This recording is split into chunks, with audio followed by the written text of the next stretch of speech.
नमस्कार सगळ्यांना. माझ्याबरोबर आज या विशेष पत्रकार परिषदेमध्ये उपस्थित असलेले मुंबई काँग्रेसचे कार्याध्यक्ष सन्मान्य चरण साम्राजी, मुंबई काँग्रेसचे कोषाध्यक्ष सन्मान्य भूषण पाटील, मुंबई काँग्रेसचे सहकोषाध्यक्ष अतुल बर्वेजी आणि मुंबई काँग्रेसचे जनरल सेक्रेटरी पप्पू ठाकूर, आज आपल्यासमोर सगळ्यांसमोर एक अतिशय महत्त्वाचा विषय जो की चर्चेतला आहे आणि एखादी व्यक्ती किती फसवू शकते कोणाच्या मदतीने, त्याचे पुरावेच मी गोळा करत होतो खरं तर गेला 15-20 दिवस. आणि म्हणून ही पत्रकार परिषद थोडीशी लांबली. मी ज्या विषयाबद्दल बोलणार आहे ते मुंबई जिल्हा मध्यवर्ती बँकेच्या मजदूर म्हणून ज्यांनी स्वतःची नोंदणी केलेली आहे, मजूर, नॉट मजदूर, मजूर. आणि एवढा श्रीमंत मजूर असू शकतो देशामध्ये, याचं मोठं आश्चर्य वाटते. आणि त्या मजुराचं नाव आहे प्रवीण दरेकर. 2013-14 ते 2019-20 या कालावधीमध्ये मुंबई बँकेच्या 2000 कोटीचं भ्रष्टाचार हा लेखा आयोगाने, सहकार विभागाचे जे चौकशी होती त्याने आणि चाचणी लेखा परीक्षण अहवाल ह्याने ते स्पष्ट केले. हे ते अहवाल आहेत. इथे जे मी घेऊन बसलोय याच्यामध्ये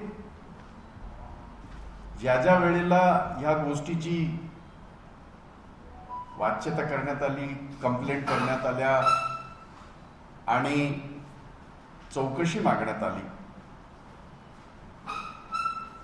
त्या वेळेला काही ना काहीतरी कारण करून ते टाळाटाळ करण्यात आलं. ज्या वेळेला 2013-14 ते 2019-20 या कालावधीमध्ये राज्याचे तत्कालीन मुख्यमंत्री हे देवेंद्र फडणवीस होते. आता मी नेहमी म्हणतो देवेंद्र फडणवीस हा त्याचा अपभ्रंश केला तर देवेंद्र फसणवीस होतो. त्यांचं नाव मुद्दाम घ्यायचं येते. त्याचं कारण असं, हे अहवाल ज्या वेळेला समोर आले त्यावेळेला ते मुख्यमंत्री असताना या बाबतीमध्ये सभागृहामध्ये अनेक वेळेला चर्चा झाली. मी स्वतः सभागृहामध्ये होतो आणि कसल्याही प्रकारची त्यांनी याच्यावर कारवाई केली नाही. आणि म्हणून या 2000 कोटीच्या घोटाळ्यामध्ये, भ्रष्टाचारामध्ये कोण कोण इन्व्हॉल्व आहे याची सुद्धा चौकशी व्हायला हवी. कारण राज्याचं गृह खातं, होम मिनिस्ट्री ही देवेंद्र फडणवीसांकडे होती. का गुन्हा दाखल केला नाही? राज्याचे प्रमुख ते स्वतः होते, मुख्यमंत्री. का ह्याच्याकडे कानाडोळा केला? आणि सहकार मंत्री हे आताचे जे चंद्रकांत पाटील जे आहेत, चंपा, हे होते. आणि आश्चर्य वाटतंय की ह्या तिन्ही खात्याशी संबंधित हे सगळं आहे. आणि म्हणून आता माझी माहिती अशी आहे की माता रमाबाई नगर पोलीस स्टेशनला गुन्हा दाखल झालेला 420चा. हा 420 हा योगागन तो येतोच कारण लोकांची फसवणूक आहे. सर्वसामान्यांचे, गरिबाचे, तुमच्या आमच्यासारख्यांचे पैसेच लुटले जातात. या प्रवीण दरेकरांनी त्यांच्या आतापर्यंत गेली 20 वर्ष तिथे मजूर म्हणून त्याचं रेकॉर्डवर आहे आणि त्या मजुराचं काम रंगारी म्हणून आहे. हिंदीमध्ये जेव्हा आपण असं म्हणतो की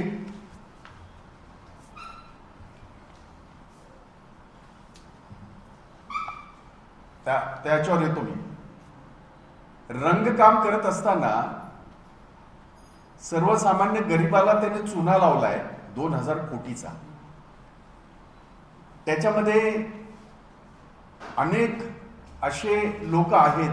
ही मी आता सिरियल सुरू करणार आहे, सिरीजच करणार आहे. आज मी प्रवीण दरेकरच्या ह्या बाबतीमध्ये बोलतोय, पुढे मी त्याच विषयाला पुढे नेत कोण कोण ह्याचे फायदे उचललेले आहेत किंवा कोणी कोणी याचे कसे पैसे माफ केले गेलेले आहेत. आणि हेच प्रवीण दरेकर आमदार सुद्धा आहेत आणि विरोधी पक्ष नेते आहेत.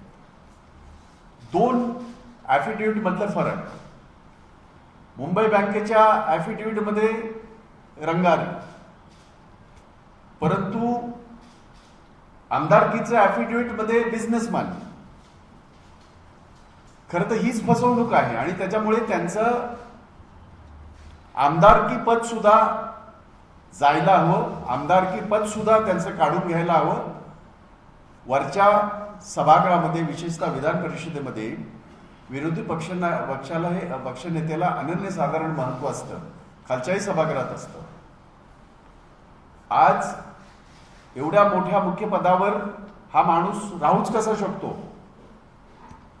त्यामुळे विरोधी पक्ष नेतेपद त्याचं तात्काळ काढून घेण्यात यावं, आमदारकी काढून घेण्यात यावी आणि देशाचे पंतप्रधान आणि भाजपचे नेते, सर्वोच्च नेते मैं खाऊंगा नहीं और खाने दूंगा नहीं. आता हे म्हणून त्यांनी झोला लावून 627 कोटीचं विमान 1800 कोटीपर्यंत नेलं. 43,000 कोटीचा जर भ्रष्टाचार झालाच त्याच्यात राफेलमध्ये. या देशामध्ये तुम्हाला आणि आम्हाला सर्वसामान्याला करोनाच्या काळामध्ये काय मदत मिळाली तुम्ही सगळ्यांना माहिती आहे, मी याच्यावर अनेक वेळा बोललोय. परंतु स्वतःसाठी वेगळं विमान, बुलेट प्रूफ याच्या गाड्याचा ताफा, हे काय पहिले आहेत का देशाचे पंतप्रधान? याच्या अगोदर अनेक पंतप्रधान होऊन गेले. यांचा नंबर 14वा आहे माझ्या माहितीप्रमाणे. त्यामुळे मैं खाने दूंगा नहीं ना खाऊंगा, हाँ ना खाऊंगा, तो ये कहां से आ गया सारा? यांचे चेले चपाटे प्रवीण दरेकर सारखे. देवेंद्र फडणवीस मुख्यमंत्री असताना आम्ही सभागृहामध्ये ज्या वेळेला अनेक वेळेला हा प्रश्न निर्माण केला, जवळजवळ 21 त्यांच्या एकंदरीत मंत्रिमंडळातल्या 21 जणांवर भ्रष्टाचाराचे आरोप आम्ही केले. नुसते नाही तर सरकारी दस्तावेज दिले. देवेंद्र फडणवीसांनी नेहमीच त्यांना क्लीन चिट दिली, म्हणून आम्ही त्यांना सीएम ह्या पदाचा हे असा करायचो, आम्ही त्याचं भाषांतर असं करायचो, क्लीन चिट मिनिस्टर. याही माणसाला, प्रवीण दरेकरला, त्यांनी त्यांच्या काळामध्ये हे सगळे जे अहवाल आले आणि सहकार खात्याने सुद्धा जेव्हा ही चौकशी सुरू केली, विभागाने सहकार कायदा 1960च्या कलम 89 अंतर्गत चौकशी करून अहवाल दिला होता, जो अहवाल सांगतोय तो. आणि 2015 पासून नाबार्डच्या प्रत्येक अहवालात मुंबई बँकेतील अनियमितता व घोटाळ्यावर ठपका ठेवण्यात आला. म्हणजे हे सगळं रेकॉर्डवर आहे. हे सर्व देवेंद्र फडणवीसांच्या काळातलं आहे.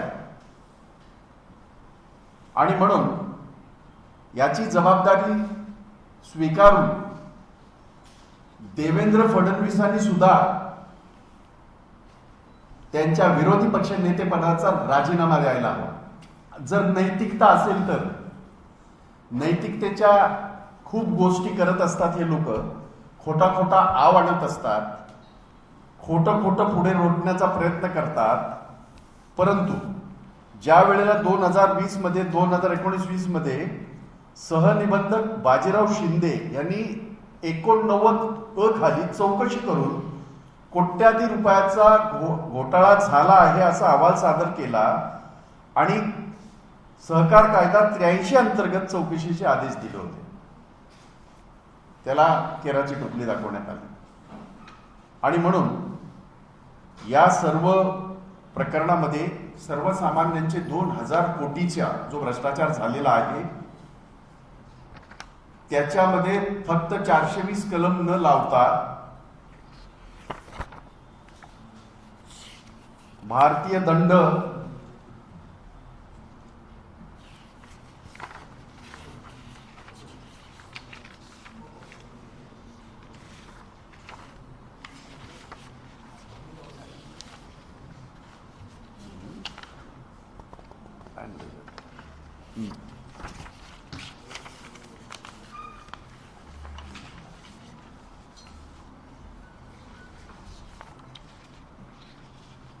आणि याची चौकशी करत असताना, प्रवीण दरेकरची चौकशी करत असताना सहकार विभागाची वर्षानुवर्ष ज्यांनी फसवणूक केली त्या प्रवीण दरेकर आणि त्याला साथ देणाऱ्या सगळ्या भ्रष्ट अधिकाऱ्यांवर भारतीय फौजदारी संहितेमधील कलम 199, कलम 200, 406, 409, 417, 420, 465, 468 आणि 120B या अंतर्गत त्यांच्यावर खटले दाखल करावेत आणि प्रवीण दरेकरचं तात्काळ आमदारकी काढून घेण्यात यावी, विरोधी पक्षनेता पद म्हणून त्याच्यावरनं त्यांनी राजीनामा द्यावा. देवेंद्र फडणवीसांनी सुद्धा ही नैतिक जबाबदारी स्वीकारून, कारण त्यांच्या काळामध्ये हे सगळं झालेलं, हे सगळे अहवाल त्यांच्या काळातले आहेत, त्यांनी सुद्धा आपल्या विरोधी पक्ष नेते पदाचा राजीनामा द्यायला हवा. आणि जशी आज सर्व देशभर ईडीची चौकशी होते, काही लोकांची आयटीची चौकशी होते, त्याच पद्धतीनुसार हे 2000 कोटी भ्रष्टाचाराचे कुणी भ्रष्टाचारामध्ये त्यांचे हात ओले झालेले आहेत त्या सगळ्यांवर, विशेषतः सगळ्यात प्रथम प्रवीण दरेकरवर ईडीच्या अंतर्गत, ईओडब्ल्यूच्या अंतर्गत आणि आयटीच्या अंतर्गत त्याच्यावर कारवाई व्हावी आणि तात्काळ त्यांना जेलमध्ये टाकावं, अशा पद्धतीची मी या ठिकाणी मागणी करत आहे आपल्या सगळ्यांच्या साक्षीने. आणि म्हणून आजच्या दिवशी या सगळ्या प्रकरणाबद्दल बोलत असताना आणि सांगत असताना खरं तर सहकार कायदा अधिक स्पष्ट आहे. जर समजा एकूण सहकार विभागामध्ये 750 ह्या सोसायट्या रजिस्टर्ड आहेत, ज्या मजूर सोसायट्या आपण म्हणतो त्या रजिस्टर्ड आहेत. दुर्दैवाने त्याच्यापैकी जवळजवळ 450 या बोगस आहेत. त्याच्यात प्रवीण दरेकरची ही एक प्रतिज्ञा वाटतं नाव आहे त्या सोसायटीचं, ही सुद्धा एक बोगस सोसायटी, त्याचे सदस्य बोगस आहेत. आणि सगळ्यात दुर्दैव असं की म्हणजे या गोष्टीचा मला उल्लेख करावासा वाटेल, एक कायदा आपण केलेला आहे आणि या सगळ्या मजूर सोसायट्यांना काम कसं दिलं जाईल, मुंबई बँकेतून त्या विशेषतः म्हाडामधून, नॉट मुंबई बँकेमधून, म्हाडामधून त्या कालावधीमध्ये जवळजवळ 150 कोटीची कामं ही त्यावेळेला वितरित करण्यात आल्या. त्याच्यासाठी कायदा आहे आपल्याकडे, प्रचलित कायदा आहे. 33% हे मजूर सोसायटीला काम दिलं जातं. 34% काम हे सुशिक्षित बेकार इंजिनियर जे आपल्याकडे आहेत त्यांना दिलं जातं आणि 33%च्या खुल्या निविदा असतात, टेंडरिंग असतं.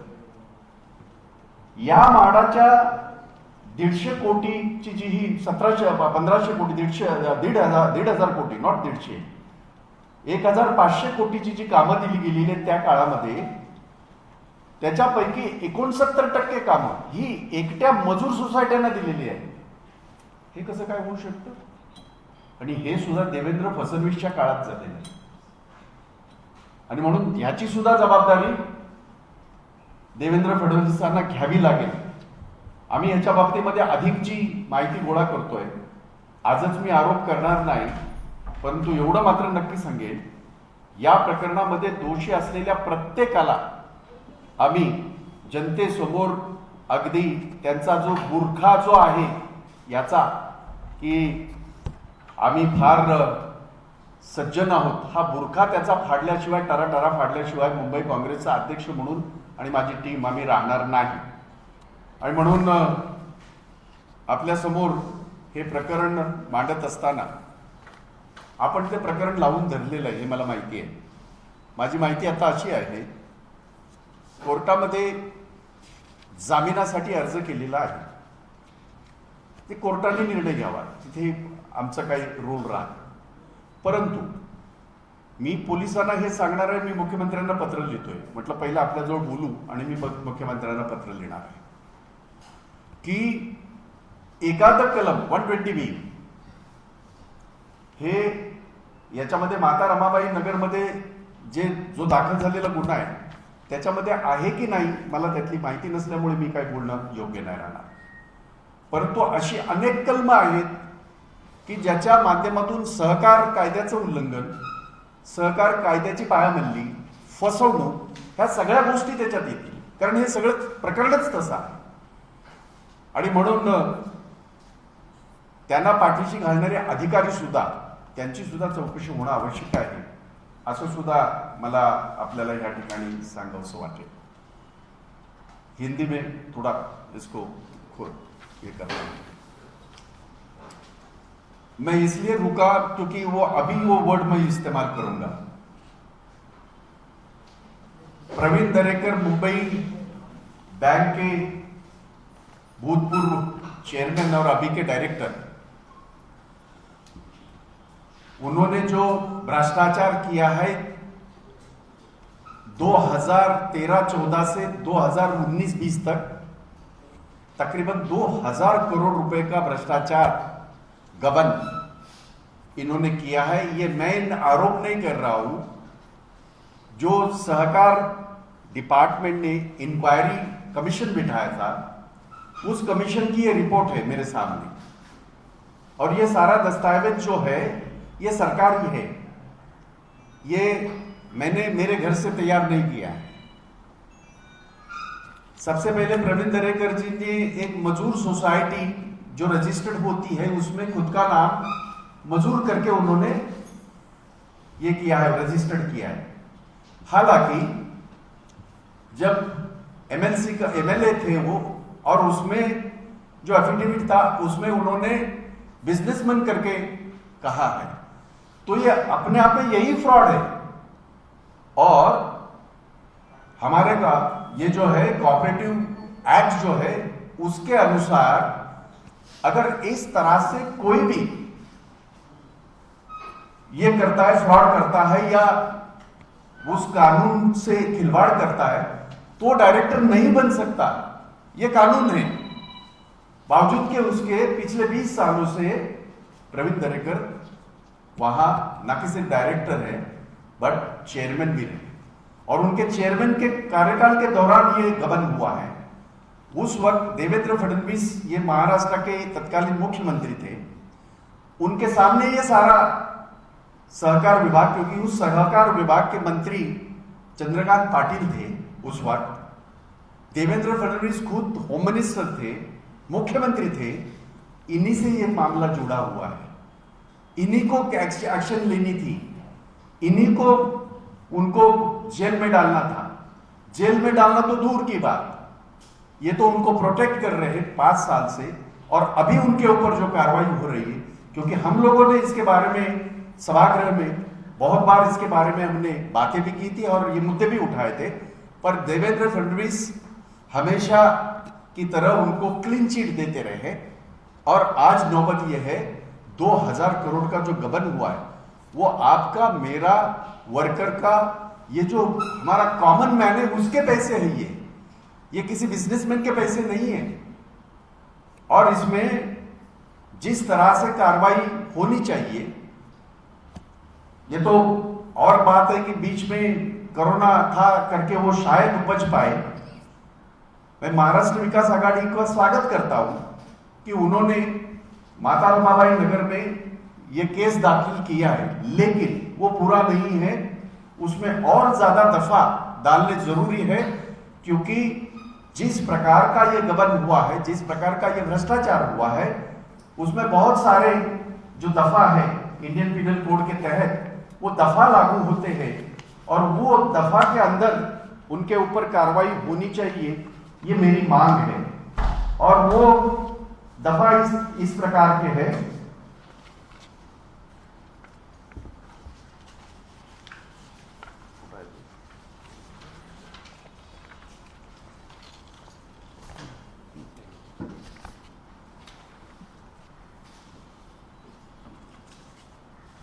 उनके ऊपर क्रिमिनल एक्ट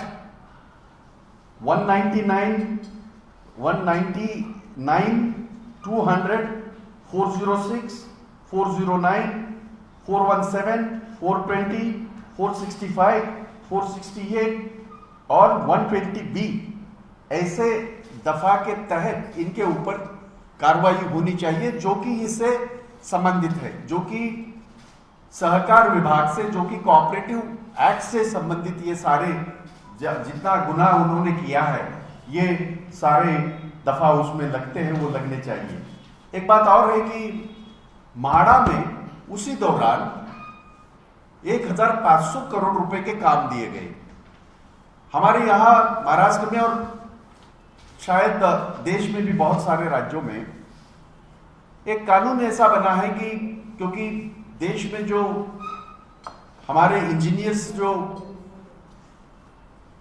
जिनके पास हुनर है या तो सर्टिफिकेट है लेकिन नौकरियां नहीं है या तो काम नहीं है, तो अगर उसमें एक कानून ऐसा बना गया 34% ऐसे लोगों को दिया जाए जो इंजीनियर है और वो बेकार है, 33% उसमें ओपन के लिए रखा गया है, और 33% जो है ये बाकी का जो 33% है वो उसमें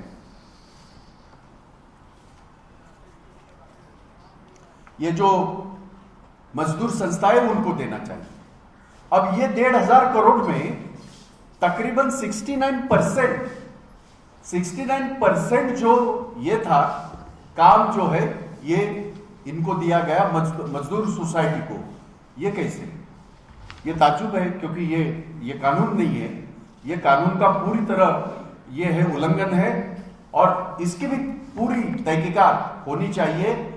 और जहां तक मेरी मालूमात है तकरीबन 750 ये मजदूर सोसाइटी जो है रजिस्टर्ड है हमारे महाराष्ट्र में, लेकिन उनमें से 450 ऐसी ये है सोसाइटी जो बोगस है। जो प्रवीण दरेकर की जो सोसाइटी है वो पूरी तरह बोगस है, जिसमें उसने उसका काम जो दिया है कि रंग काम यानी कलर का काम। आपको पता है हिंदी में एक वर्ड इस्तेमाल होता है रंगदारी। इसने तो बहुत रंगदारी की है, 2000 करोड़ की रंगदारी की है इसने, और ये सारी रंगदारी इसमें सारा पैसा जो है वो आपका, मेरा, मजदूरों का, आम आदमी का पैसा जिस तरह से इन्होंने भ्रष्टाचार किया है, तो उनके ऊपर न कि सिर्फ कार्रवाई हो, उनके दोनों एफिडेविट में जो डिफरेंस है, जो गलत बातें दी गई है, एक एफिडेविट में वो ये कहते हैं कि मैं मजदूर हूं, जो कि गलत है, एक एफिडेविट में कहते हैं कि मैं बिजनेसमैन हूं, तो इनके ऊपर कार्रवाई होनी चाहिए। जो आज आमदार है वो आमदार की उनकी छीन के लेनी चाहिए, और जाहिर है कि ऊपरी हाउस में जो विरोधी पक्ष नेता है वो नहीं रहना चाहिए। उसके साथ साथ ये 2013-14 से 2019-20 तक का ये गफला गबन जो हुआ है, उस वक्त देवेंद्र फडणवीस ये खुद मुख्यमंत्री थे और होम मिनिस्टर थे, और ये जो चंद्रकांत पाटिल है ये कोऑपरेटिव मिनिस्टर थे। इनकी भी पूरी तरह तहकीकात होनी चाहिए और क्यों इनको ये किया गया, सपोर्ट किया गया, और इसलिए देवेंद्र फडणवीस को भी इसकी जिम्मेदारी स्वीकार करते हुए विरोधी पक्ष नेता का जो आज वो सारा ये कर रहे हैं, विरोधी पक्ष नेता करके पूरे महाराष्ट्र में जो काम कर रहे, तो विरोधी पक्ष पे नेता रहने का उनका नैतिक जिम्मेदारी नहीं है, वो स्वीकार करके उन्होंने उसका भी इस्तीफा देना चाहिए और इसकी पूरी तहकीकात होके, जांच होके, इसमें जो जो अधिकारी दोषी है, उस वक्त के सरकार के जो मंत्री दोषी है, उन सब के ऊपर पुलिस कार्रवाई करे और उनके ऊपर ये जो मैंने दफा जितने भी कहे उसके तहत गुनाह दाखिल करे, उसके ऊपर ये करे और उनको अरेस्ट करके जेल में भेज दे। ये मेरी मांग है। इसके अलावा अगर कुछ है तो आप पूछ सकते हैं।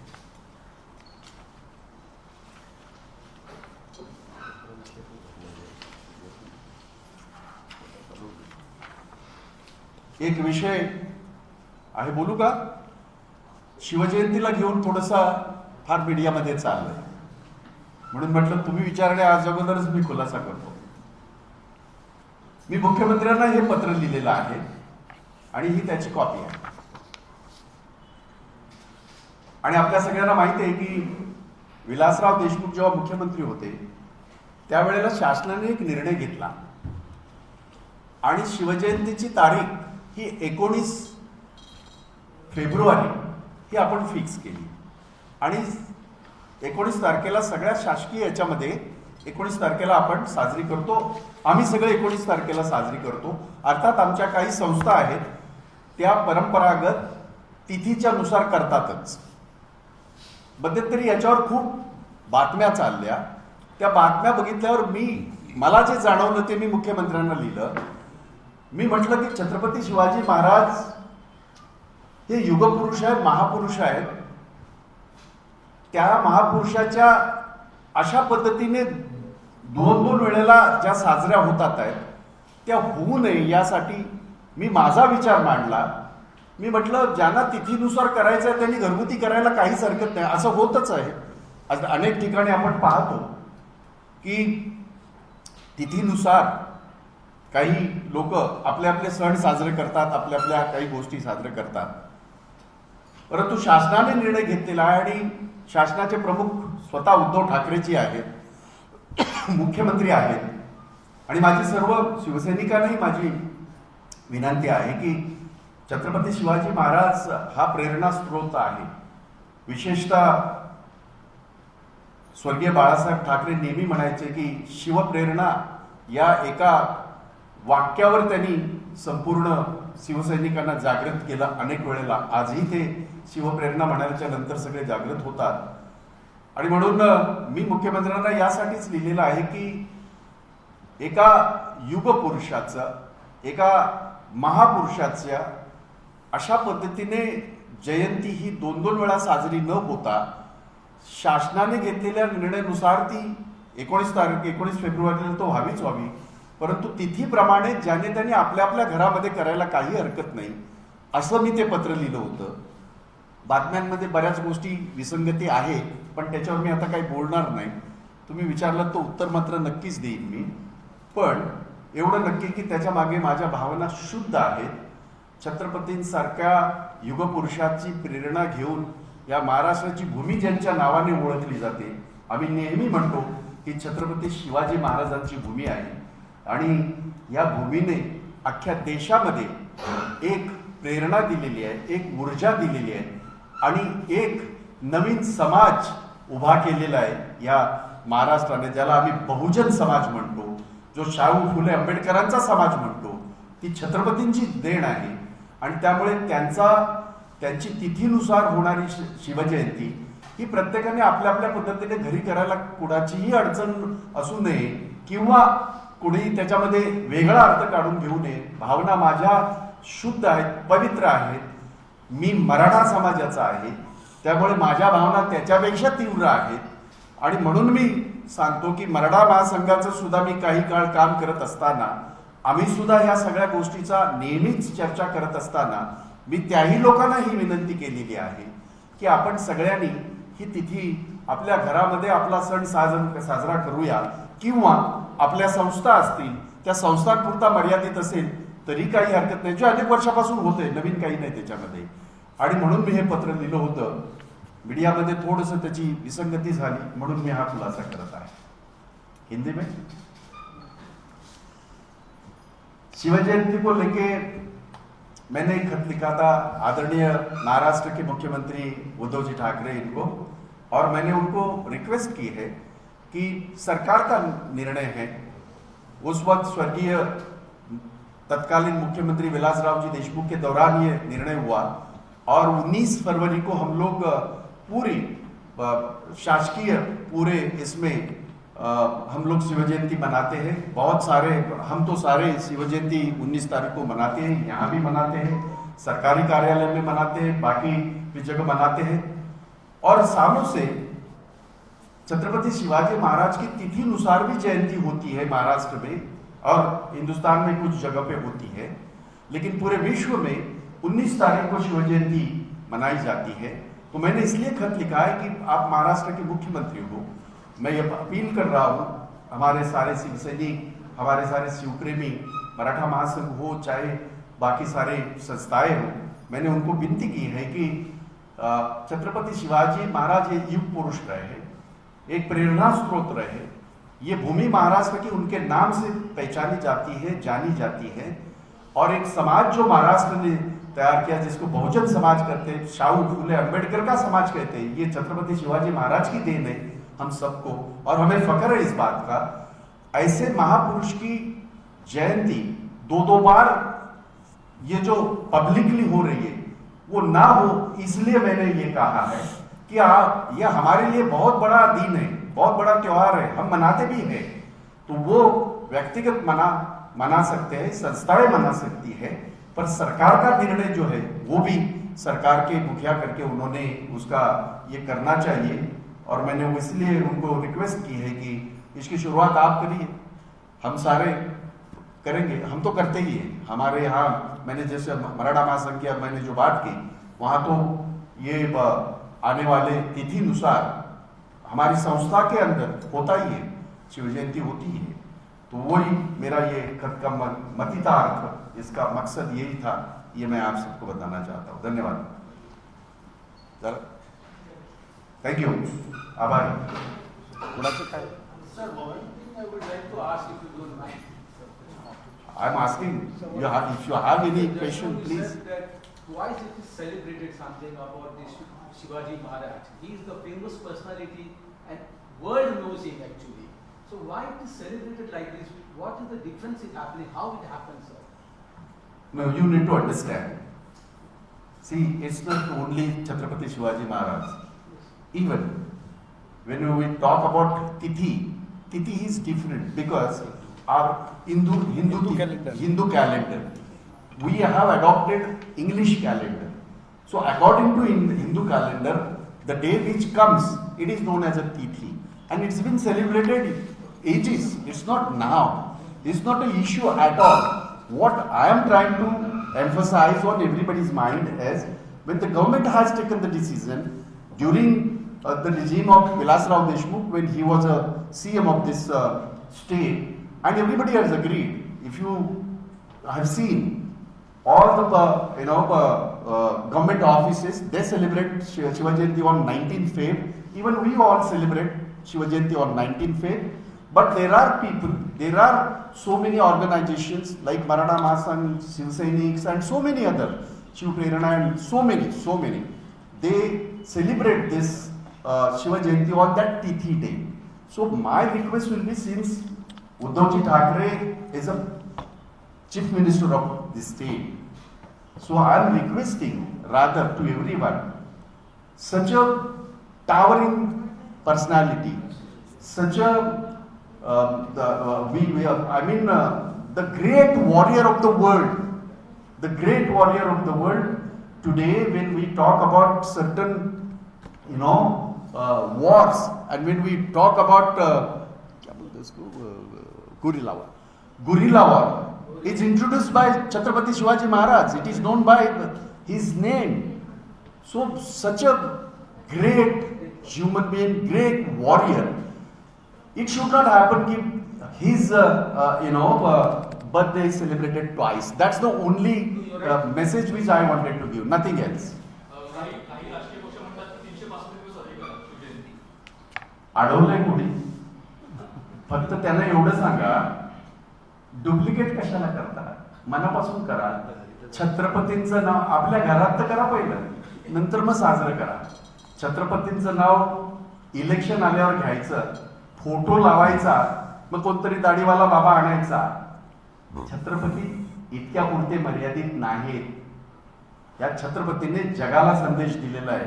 गोरिला वॉर ज्याचं मी म्हणतोय, तो छत्रपतीने अंमलात आणला आणि आज जगभर चालू आहे. आणि म्हणून छत्रपतींना 365 दिवस करायला आमची काहीच हरकत नाही. फक्त एवढंच की त्याचा फक्त राजकारणासाठी वापर करू नका.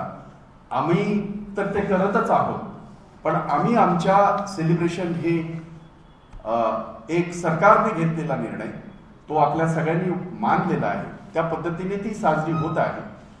इतर वेळेला साजरं करायला कोणाच्या परमिशनची गरज नाही. तिथीनुसार सुद्धा आजही साजरी होते आहे. महासंघामध्ये मी स्वतः काम केलेलं आहे. महासंघ मराठा महासंघ जे आहे ते या बाबतीमध्ये करतं, तिथीनुसार करतात ते. आणि त्यामुळे त्यांना कुणाला काय अडवण्याचं कारण नाही. माझं म्हणणं एवढंच आहे की ते आपण संपूर्ण महाराष्ट्रामध्ये, देशामध्ये, जगामध्ये फार कमी असे योद्धे आहेत किंवा असे महामानव आहेत की त्यांची जयंती साजरी केली. त्याच्यामध्ये छत्रपतींचं नाव वरती आहे, डॉक्टर बाबासाहेब आंबेडकरांचं नाव वरती आहे. त्यामुळे ही सगळी महामानव आहे. त्यांच्या जयंती बाबतीमध्ये संभ्रम नसावा म्हणून मी ते सांगतो. अजून एक त्यामध्ये प्रश्न आहे. महाविकास आघाडीमध्ये काँग्रेस आणि राष्ट्रवादी असल्यामुळे शिवसेनेनं काही माघार घेतल्याचं देखील यामध्ये आरोप होत आहे शिवसेनेवर. यावर काय सांगता? नाही, पण मला एक सांगा की तुम्ही माघार हा शब्द वापरण्याचं काय कारण आहे? मला हे कळत नाही. शासनाचं म्हणताय, महाविकास आघाडी शासनाने घेतलेला निर्णय आहे 19 फेब्रुवारी, त्याला माघार कसं काय म्हणता येईल? त्यामुळे आपल्याला एक माझी नम्रतेची विनंती आहे. बातम्या चालू द्या चालायच्या, त्याच्या मागची पवित्रता आपण सगळ्यांनी जरासं सांभाळूया.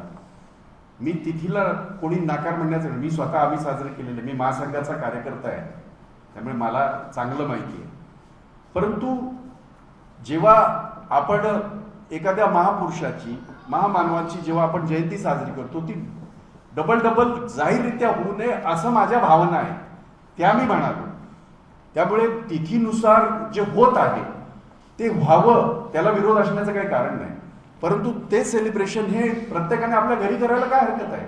जसं आता एका पत्रकार मित्राने सांगितलं 365 दिवस करा, तो अडवलंय कोणी? फक्त त्याचा राजकीय वापर करून घेऊ नका, हे माझं स्पष्टपणे सांगणं. हे पूर्वीही सांगितलंय.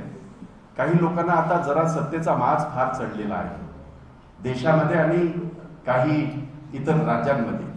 त्यांना त्या राज्यातले जे महापुरुष आहेत त्यांचे कपडे घातले, तसा मेकअप केला की मग ते स्वतःला महापुरुष असं समजण्याचा जो काय त्यांचा जो हे चाललेला आहे प्रयत्न, तो हाणून पाडायचा आहे. आमच्या महाराष्ट्रात काय चालायचं नाही. छत्रपती एकच आणि त्यांचं नाव छत्रपती शिवाजी महाराज, तेवढंच. एबीपी माझा, उघडा डोळे बघा नीट.